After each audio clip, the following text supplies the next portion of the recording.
Hello. Push up. That's it. Good man. I'm going to push you. Yeah. No balance. Yeah. That's good.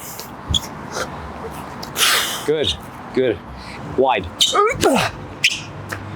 Bang on. I'll take that. Hey guys, welcome back to episode number 14 of Train with Dylan. Today I'm here with Jeffrey. Great to have you here, mate. Thanks, man. Thanks for having me. And we've connected quite a few years back. Yeah. But we've spoken online, and you're a creator yourself, so I'd love for you to share a little bit about yourself, please. Yeah. So I essentially kind of found a way to share a lot of information about like healthy plant-based nutrition, stemming from my own experience of going vegan in 2017 now, so like 7 years ago. Amazing. And then it was a real kind of just a process in terms of understanding how to kind of optimize a vegan diet for health, performance, training, because I was still someone who trained and played sports and things like that. So then I started to share recipes and share kind of information from studies that I was reading and listening to books, reading books rather, and listening to podcasts. And just kind of started to build a community from there, really, and really kind of developed a real passion for healthy plant-based nutrition, telling people where to get their protein from, where to kind of seek out key nutrients.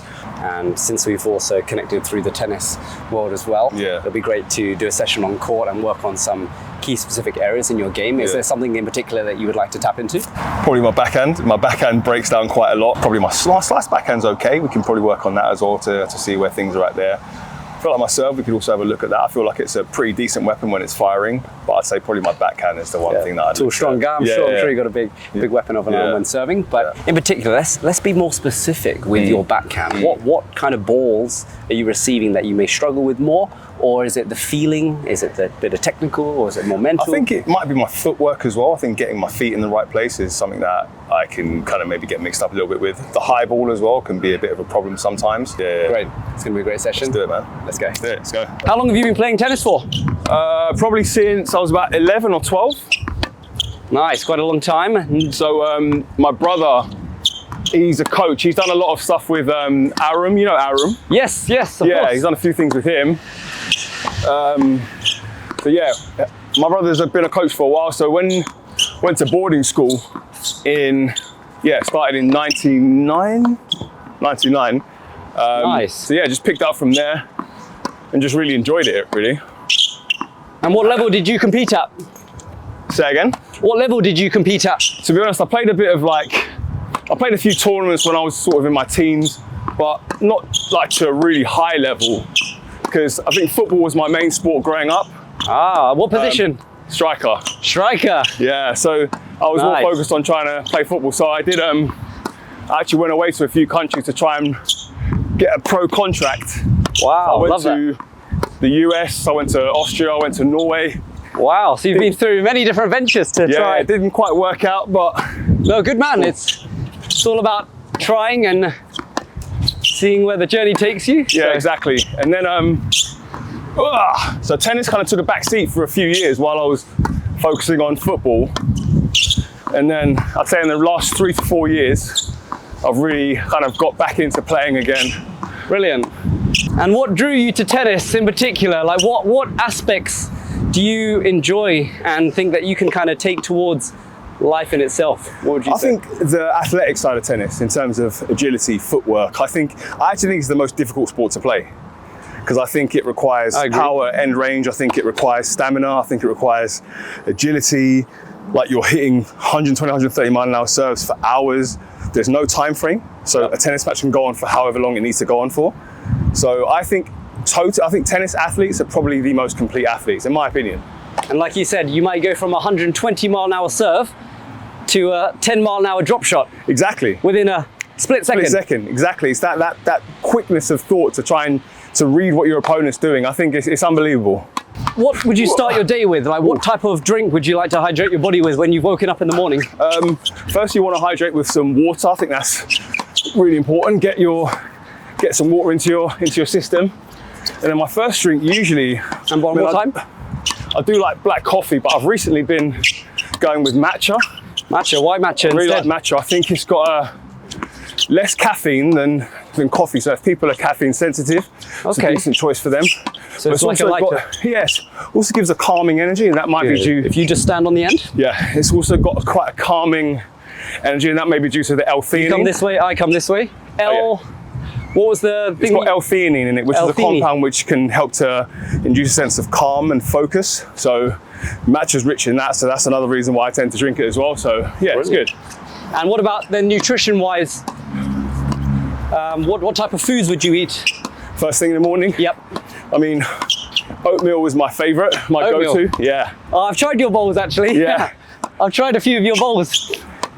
Yeah, I love them. I think Especially with fruit. Yeah, exactly. Oatmeal, people find it boring, but I feel like it's what are your favorite, maybe let's pick 3 to 5 different items you would have in your oatmeal bowl. Okay, so blueberries, number one. Always have to put blueberries on there. Great for brain health, antioxidants, amazing. Cinnamon, lovely spice. Cinnamon's really good for blood sugar management as well. So, blueberries and cinnamon. Yeah, are we still going with volleys or? Yep. Yeah. Blueberries, cinnamon, I'd say, walnuts. Walnuts? Why walnuts? Why would you say walnuts? Because they're a great source of omega-3s. So a great source of plant-derived omega-3s, so really good healthy fats.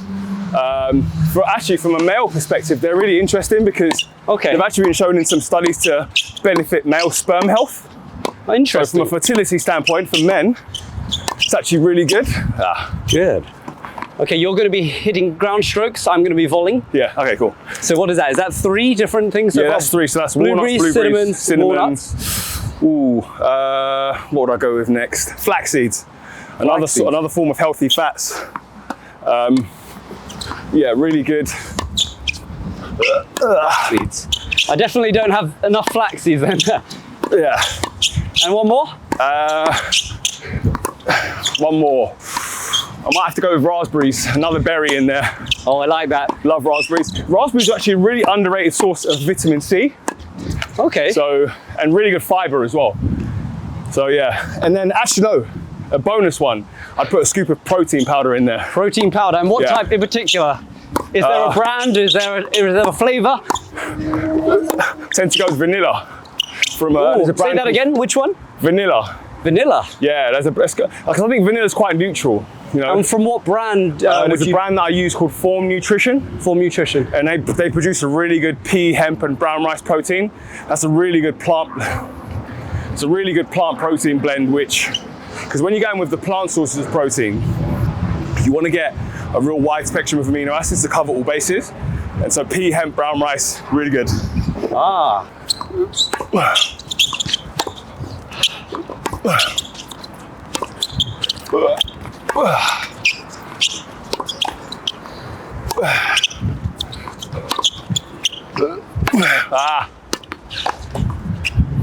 Sorry, mate. Sorry. It's okay. Do you know what the temperature is like today right now? Yeah. How hot is it? It's good. I think it's about 28, something like that. 28? Yeah. It's a hot day. Decent.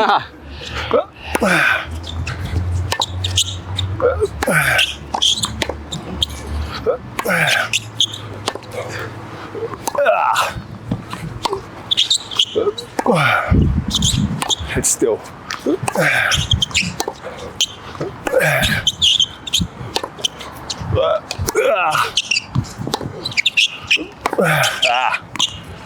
Good. Aye. Same again.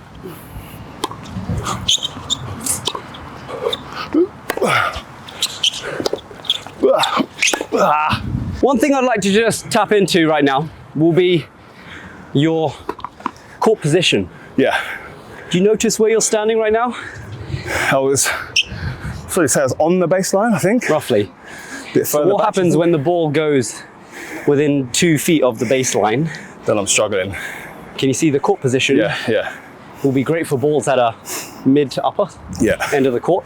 Yeah. But the balls that land deep, either hitting a half volley or are rushed into receiving the ball, because we've got longer limbs and we're bigger and taller, those balls are going to be quite low and fast.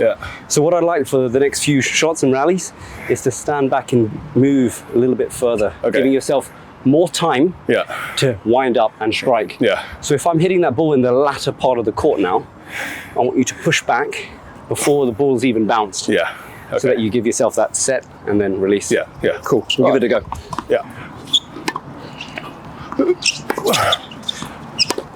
Come up.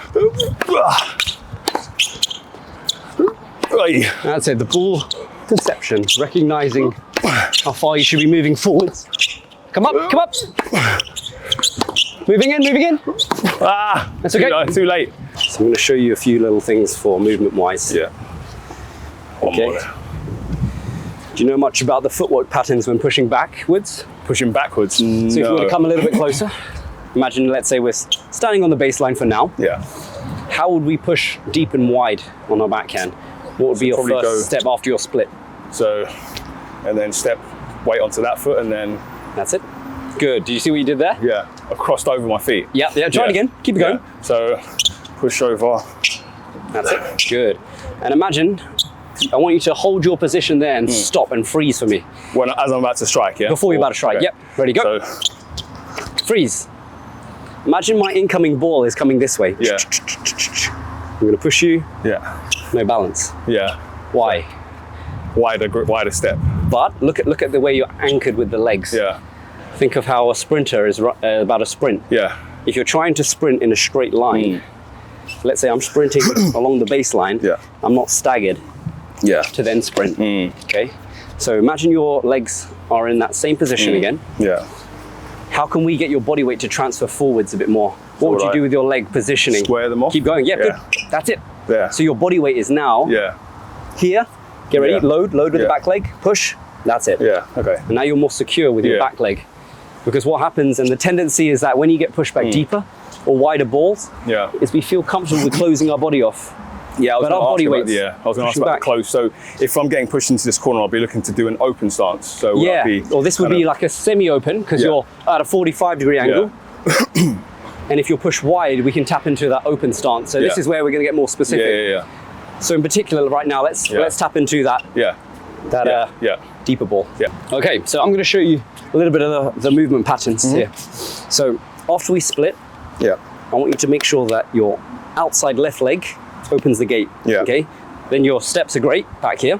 But when you step, and the final step is making sure that you're loading on your back left leg to push and drive off. Okay. So start by practicing the feeling of what it's like. So go through some shadow swings. Okay. Let's go. No ball. That's it. Head looking forwards.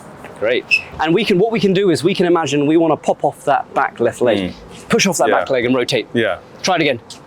Okay. So can you see that? We're trying to put the weight back onto the front left leg, but actually you want to hold on the back leg, drive up and through, and then rotate back. Okay. Okay, cool. So give it a go. That's it. But can you see that back leg can't? We can't bring it around. We'll lose a bit of balance here. So instead, I want you to try to drive up and through your shots. Because we're very strong on the legs, we need to make sure that you're pushing back and you're driving up and into your shots. Okay, give it another go. Cool. Hold. I'll mix up. Keep it going. Hang on this leg. Hang on this leg. Try it. Try it out. Freeze. Drive up from the back leg up into the air. That's it. But don't even bring that back leg around. So this needs to just stay here. Yeah. Okay. On the same spot. Yeah. So drive up and rotate with your body. Tennis is two things here. Yeah. It's a lifting and rotation sport. Yeah. Side right. That's right. Yeah. Semi-open, pushing up. Watch how I'm not going around because can you see that my momentum will fall? Yeah. Because this leg, if this leg comes off to the side, then I'm going to fall. Yeah. So we want to push up, hold, and then we can recover back. Yeah. Okay. Cool. So there we go. That's it. That's it. And then we go. Yes. Yeah. Okay. So hit, land, push back. Got it. Great. So there's two ways to it. So this will be one of them for now. Okay. All right. Might feel a little bit different. It's the AS. Gotta get used to it. Come forwards a little bit. Ready. Give it a go. Just want to watch your motion. That's it. Don't let the back leg come around too early. Push on that back leg. That's it. So don't let the leg go out to the side. Yeah. Just push up and rotate on the spot. Yeah. Okay. I think we can get this. That's it. Can you see how we're not going up, we're just rotating? Yeah. So we're trying to push upwards a little bit more. Just come forwards just a tad bit closer. Push up. That's it. Better ball. That's it. Come forwards, come forwards, come forwards all the way. Push back, push up. That's it. Good man. Okay, so that's one of the ways in which we can do it. All right, so from here, we're going to do one where we're going to hit. These are for faster, deeper balls. Yeah. So the one prior was the high ball, when it's out of your range and you've got to hit up, drive up, and then we can push back. Yeah. This is for those fast, deep balls where we're going to hit and shimmy across. Yeah. So you may have seen a lot of players, when they get deep, they go bam, bam. Yeah. Just like the wide ball. Yeah. It's one of the most common steps. I think you understand this one pretty well. So I think so. Let's try these faster ones. That's it. Show me again. Yeah, you know it. You know it. Boom, boom. Like that? Good, but this is going a bit deeper back. Deeper, okay. Try the one going deeper back. Good, good. Keep that head and chest upright. Yeah. Looking forwards longer. Yeah. Then we can drive back. Because sometimes what we don't want to do is cover our body and close ourselves off. Yeah. Try that again. Great stuff. So, yeah, it's going to come a little faster. Ready? Yeah. Go, push. And again, come closer. Yeah. We'll make it a bit more challenging here. Push. That's it. Hang tough on the back leg, boom. Yeah. Like a little shimmy step. Same again. That's it. I'm going to try to drive you backwards a little bit more here. Yeah. Try to make sure that the outside left leg is not too wide. Give it a little bit more of that depth. Yeah, that's it. That's it. That's semi-open stance. Yeah. Don't worry about my balls going long. They won't when I'm on the other side. Ready, go. Same again, same again, same again. Come forwards, closer, so we can shimmy back. That's okay, great. Let me feed some from the other side now. Yeah. So let's work on the higher deep balls, trying to push off that back left leg.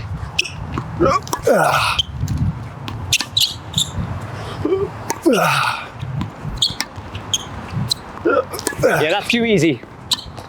That's more like it. Can you see how our body weight is still shifting off to the side, to the left? Go up. Try to make sure our body's going back and up and through those. Yeah. Okay, so because they're a bit deeper, give us a little bit more free rein to actually move back. Yeah. Because otherwise they're bouncing quite high up on us. That's more like it.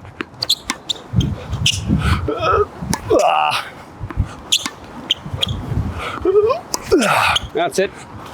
Push back, push back. That's okay, tough one.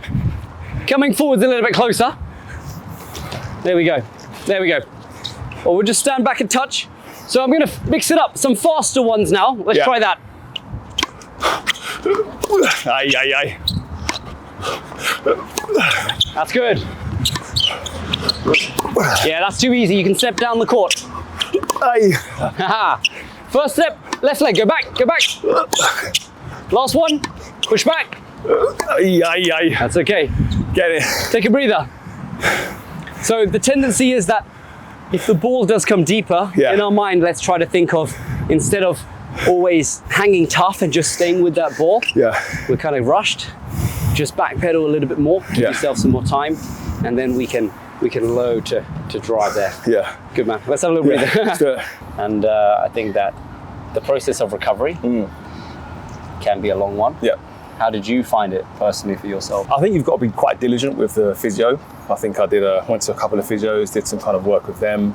I think your nutrition is really important actually when you're recovering from whether it's muscle or tendon issues. You really want to focus on keeping your protein up. And from a plant-based standpoint as well, I think that's had to be very, very diligent with that. What key protein meals were you eating? Yeah, so any kind of bowls that have like tofu or tempeh, lentils, seitan, which is like kind of wheat protein, which is really, really protein dense as well. So making sure that I get really good amounts of protein in across the day. Especially for recovery. Exactly, because you need that amino acid content into your body just to repair the tendons, to repair the muscles. Do you take any supplements then alongside? I mean, you can do. I think there's a really interesting supplement called Boswellia actually, which is really good for inflammation. Yeah, so Boswellia, you can typically find Boswellia supplements that also have turmeric and curcumin alongside. So curcumin, curcumin's the active ingredient in turmeric, which is a really potent anti-inflammatory. So you can take things like that. And I think anti-inflammatory foods as well. So as I mentioned earlier with blueberries, I'm eating so many blueberries. Yeah, that's where I first started. I saw I saw that video. I was like, man, let me buy some blueberries. I think I need a little bit exactly, just from your video. They're so good for brain health, for inflammation. Like and they taste so good as well. Really, just a nice, tasty snack with they just pack so much punch. Oh, I love that. So nutrition was one of the main key things. Definitely. Anything really in recovery, like in the gym or outside of the gym? I think in the gym is really important. You want to obviously not overload your shoulder too much or any injuries that you're dealing with. You also want to strengthen the muscles around the injury to make sure that they don't atrophy or get smaller. Any work with like weights or bands? Or bands are really good. Bands are really useful. So you don't actually put too much kind of pressure on the area, but you can still get somewhat of a stimulus, which will help to kind of stimulate blood flow in that area. Resistance, right? Exactly that. So getting bands involved is really good, and then kind of just progressing the weights as you start to get stronger. So tell me a little bit more, as I am quite interested in the spa, the steam room, the sauna, ice baths, and things like that. I've tapped into a little bit of that before, but I don't know how long or when to go. I just think it's quite nice to chill in a hot, warm room when it's cold. And know a little bit about the ice baths as well. So tell me a little about your experience. So I actually got into kind of cold water therapy. I think it was December 2022. I just decided to start experimenting with cold showers and actually explored with my community on social media. I was like, let's do cold shower December, which seems mental given how cold it's going to be in It's December. already freezing here in England. But so many people were telling me how they felt so much more alert, because I think there's some studies, preliminary studies, I think we need more human studies on this kind of stuff, but how it could potentially increase dopamine, which can kind of help to increase alertness and focus and things. Exactly. And would you say morning or evening or so if you do it in the morning, then you'd have that prolonged kind of exposure that's what you to want, dopamine. that dopamine in the morning to kind of lift you up and wake you up. So I mean, it's tough though. It's definitely, I think there's also some real mental benefits to it as well, in terms of doing something that you don't really want to do and then overcoming that. Feels very uncomfortable. Very uncomfortable. Like the first jump in is like, whoa, shock. And then you get in there and you're like, it's not bad. And then it hits you and you're like, this is uncomfortable. Yeah, but you don't need to be in for any more. Yeah, so I typically go in for 2 minutes, 2 to 3 minutes maximum. Some people go in for 5 minutes, 10 minutes. Okay. Yeah, I don't think you need to go in for that long. Borderline too. Yeah, but there's also some really interesting data around people avoiding kind of going into ice baths, particularly if you're trying to build muscle for hypertrophy-based kind of benefits, because it can blunt that response, that muscle protein synthesis response. Freezes that muscle. Yeah, something along. I don't know the kind of exact science to it, but there's real benefit in terms of avoiding those days where you've actually kind of engaged in weight training to build muscle, and actually avoiding the cold therapy on those days. Right. Actually, what may be more beneficial in that regard is going into the sauna, because that will stimulate blood flow, which can kind of help with recovery and things like that. The sauna is great as well for, again, as I said, blood flow, cardiovascular health, blood pressure, helping to lower blood pressure. Great. And it's, again, there's also that mental benefit to it as well, because a traditional sauna can get really challenging. If you're in there for 20 minutes, it's tough, it's a grind. Can you recommend, again, for the viewers to understand how many times a week, cold and hot? So the guys online can get a better understanding for maybe applying it to their own routines. Yeah, so there's a scientist who does a lot of work on kind of cold therapy and sauna. Her name is Susanne Soberg. She's from Denmark. She recommends, I believe it's 54 minutes of sauna per week. So that could be split across like 3 or 4 sessions. So I typically do 20-minute sessions 3 times a week when I have access to a sauna. And with the cold therapy, I can't remember what her exact protocol was. I think it was something along the lines of 12 minutes a week. So that could be like a 2-minute cold shower every day, and maybe skip one day to kind of get your mind right for it. What would the order be? Would it be like cold and hot, or hot and cold? So you can do that. You can do the contrast therapy as well, actually. So contrast therapy is another interesting one where you kind of switch back and forth from cold to hot. So you can go, I tend to maybe go in the sauna for 20 minutes, then go into the ice bath for 2 minutes, recover a bit, and then go and do it again. Maybe dial it down to like 15 minutes or 12 minutes in the sauna, and then back into the cold for another couple of minutes. But you don't necessarily have to do them back to back. You can I sometimes just do cold water in the morning, first thing in the morning. I haven't done it for a while, but I'm going to hopefully get back onto it. When the weather's good like this. Yeah, exactly. Good. Exactly. So a cold shower first thing in the morning, 2 minutes, done. Then maybe I'll go to the gym, have my normal proper shower after that, and then maybe later in the day I might do sauna. Great. And actually sauna, a lot of people do it before they go to bed, because it's something to do with getting warm or having a warm bath. Does make me feel sleepy Exactly, exactly. So it can help to induce sleep. So that's very valuable. I think that's a lot of good insight into recovery. What about the mind then? Okay, let's speak a little bit about this, because what I find is some people meditate, some people journal. What do you like doing, or what things do you think works for yourself maybe? Do you do anything? Yeah, so I mean, journaling is something that I've done in the past. I think that can be quite useful, and actually looking at how, kind of, if you journal, for example, I journaled a lot when I was around about 2021. And you look back on it now, if I was to look at it now, I'm like, oh wow, I've kind of come quite a long way, which is really, really interesting. I think prayer is a big one for me. I'm a Christian. I love to kind of connect with God and kind of have that relationship with Him and have that peace through that as well. So I think, challenging moments in your life, I think it's really good to speak to God, to lean on Him, to read His Word. That's also really, really, really nice, important for me. And so, also your wife as well. Time with family, so important. Of course, yeah. I mean, my wife is an incredible person. I'll scream the rooftops about that. Spending time with her has just been amazing. As I said, we got married very recently, so exactly. And thinking about being on the same page, sharing the same values for what we want in life, whether it's family, faith, health, how we see things. So yeah. Nice. Another frame. It's a windy one today. The ball's going to be moving around a lot more. Hello.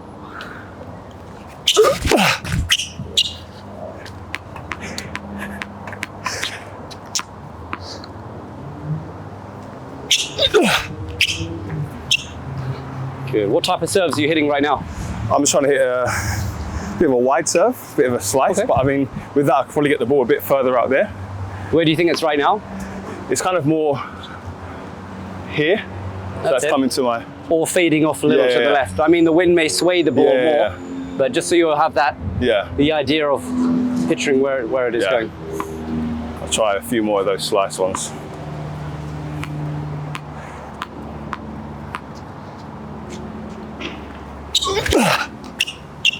So one way in which we can start adding a little bit more to your serve is through the use of single leg movement exercises. So you may have done some in the gym where you might be balancing and hovering on one leg. So try a few of these out now, where what we're going to do is we're going to lift the front foot on the tiptoe, and we're going to push and feel the weights more on predominantly on the back leg, because we have a bit more of like a pinpoint stance, even though our foot does come around. It shouldn't come around. I saw a recent video that he did where you shouldn't come around. So ideally, you don't want to open up the hips too much. There are some players like McEnroe that have still kept that coil, but a lot of players tend to open up their body too early. So I would try to say keep it sideways on. I'm a big favour of the platform stance, but I do like the pinpoint, making sure that when you are loading, you will be using both your legs a bit more. So what we're going to do is we're still going to practice the single leg. So you're just tapping on the front toe, on the tiptoe, before pushing up. So you're going to feel a bit more weight on the back leg originally. Okay, so you can bring that feet a little bit closer together. That's it. That's it. Am I going platform on this drill, or similar? Just keeping the feet where they are for now. Okay. That's it. So just rocking back on the back foot, so you can just feel the weight there. There we go. Let's do a few of those. Hold on one sec. Is it coming off, or? No, it's all good. Just trying to get the rest of the. Okay. That's it. Just rock back on that back leg. Hold on to that back leg. That's it. That's it. So push down a bit more.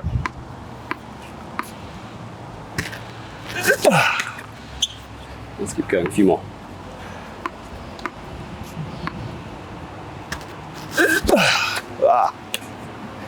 There we go.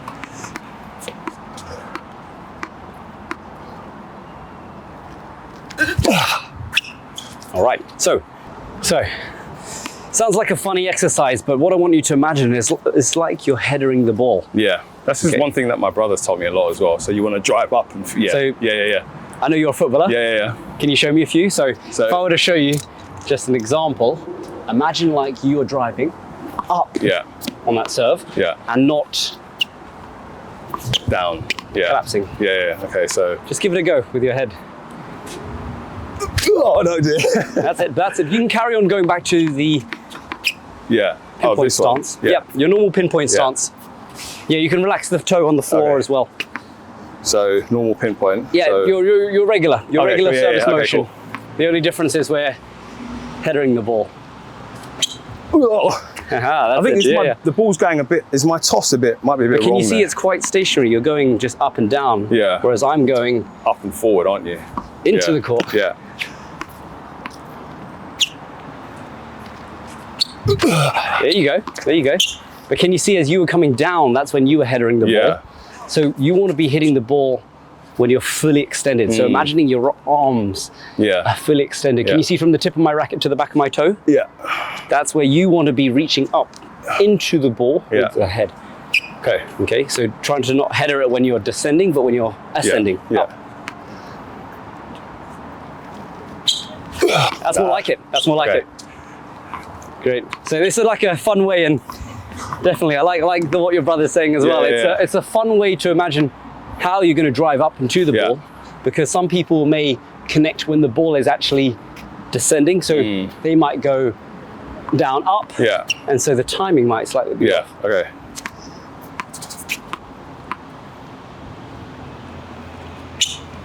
That's it. That's it. Okay, let's try hitting some. Yeah. So it's just maybe one conscious thought process for you.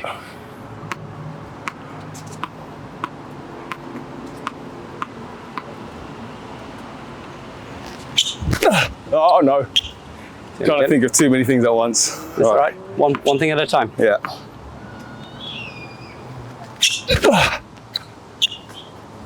Good. Don't know if I feel like I got a bit more drive with that one, but you're meeting the ball at the highest point, that apex. Oh, yeah. Good. Too much.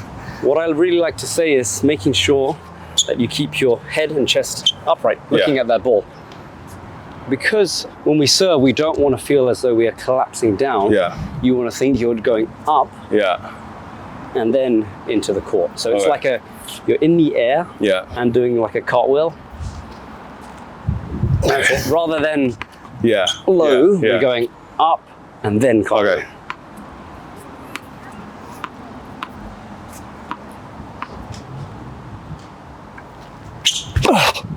That's it.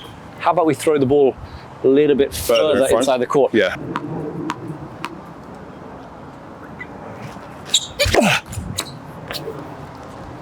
Same again.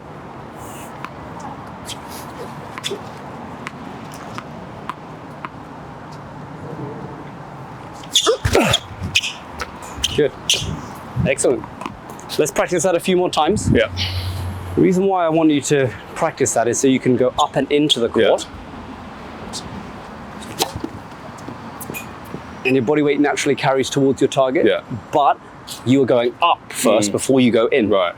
And what our tendency is, our ball toss tends to land bang on the baseline. So when we're hitting our serve, then we're just jumping up on the spot and we're not actually driving in. Let's say if you were to transfer your weight on your forehand. So that toss. Driving up. So that toss then, if I'm just gonna, where should that ideally land? If I'm gonna throw it without hitting it, so that's landing there at the minute. Is that still too? So for your height and reach, you want to imagine roughly a good foot in a bed. And you want it to land here. Definitely, because if that ball is landing bang on top of you, that's more of a second serve where you were looking to hit a kick serve, potentially a little bit of slice, they can say, can be on top or a little bit further forwards. First serve, 100%, you need to be going jumping in and leaping into that court. Maximize your height and reach. Yeah, exactly. All right.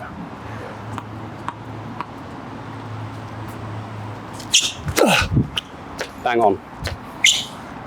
120 miles an hour? Maybe. Let's do it. Good man. Because that way you're chasing to get to that peak and going to meet the ball.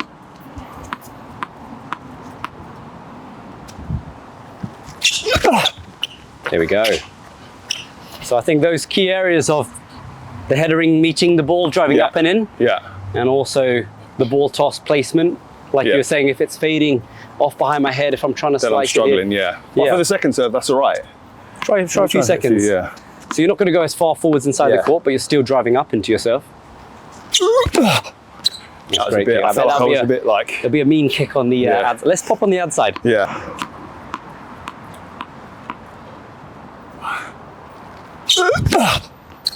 Okay, so a few second serves. No! There we go. So it's going to be one.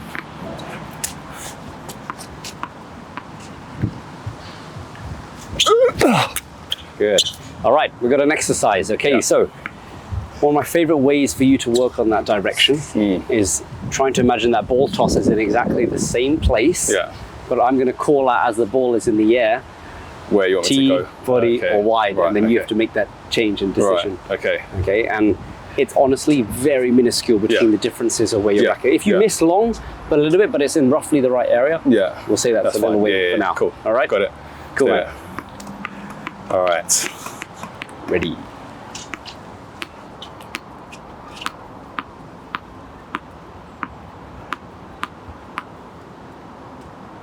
T. It's more body there, but I would take it.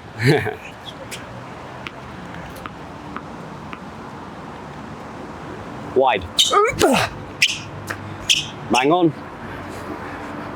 I'll take that. We love that.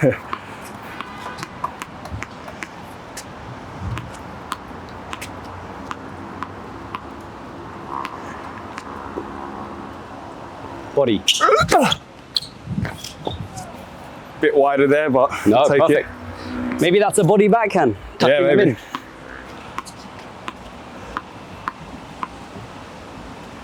T. Yeah, I gave you a bit more time, but that's spot on. Yeah.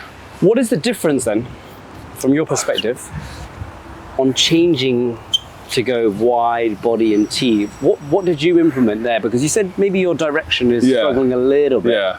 But I you think it nailed was, those. I guess, where I was coming round the ball or whether I was going through it, I think. Because for the wide one, I was thinking, let me come brush around maybe the back of it a little bit, and that will change the angle, I think. Maybe. Did you change your ball toss? Ball toss stayed the same. Exactly. Yeah. Exactly. And if those can be a first serve / kind of a second serve, the speed is fine. And one thing that I always encourage is your speed should be somewhere where you feel most comfortable with to repeatedly hit 7 to 8 times out of 10 at that same speed and consistency, rather than, I know you can pop, let's say, a 110, 120 mile an hour serve, but maybe you're making 3 out of 10. The ratios. It's not good enough in terms of the level you're playing at. So I think that's really good there. So well done, mate. Cool, man. Nice stuff. Appreciate that. Jeffrey, cheers for the great Yeah, session. good, man. Appreciate and that. sharing in your wisdom and everything you're doing online, which is amazing. And I think that what you're embodying is the full holistic approach to health and well-being. Yeah, I think that's always been my aim. I think nutrition is important, sleep's important, stress management is important, how you navigate your training and things like all these different things, and different things work for different people, and it's about tapping into all of these elements, trying things and seeing what works for you. And as I said, I've come from more of like a plant-based lens, so educating people on how they can maximize their nutrition on a plant-based diet, also seeing how other things work in their lives as well. So yeah, it's been good, man. Amazing for you to share this. How can people find you online?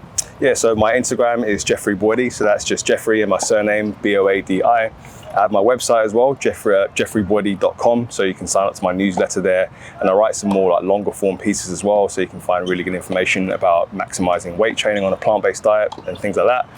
And yeah, those are the main places you can find me. Hopefully got a few things in the pipeline coming up, potentially some bigger projects to work on that you'll be able to kind of catch wind of. So yeah, hopefully you can check them out there. It'll be very exciting. And we also have one question from my guest prior. And what is your favorite match that you've ever played and why? Tennis match? Yes. Ooh, interesting.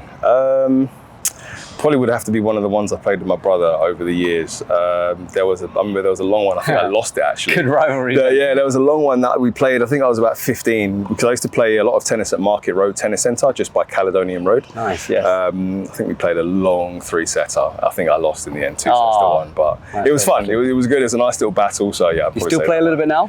So yeah, we haven't played with them for a little while, but yeah, definitely. I've been playing with a few other people as well. Actually, even through Instagram, people have messaged me going, "Would you be up for an advanced hit?" So spoke with a few people and hit with a few people from there as well. Because I think the world in which we live in now is heavily based online with social media and what we're both doing.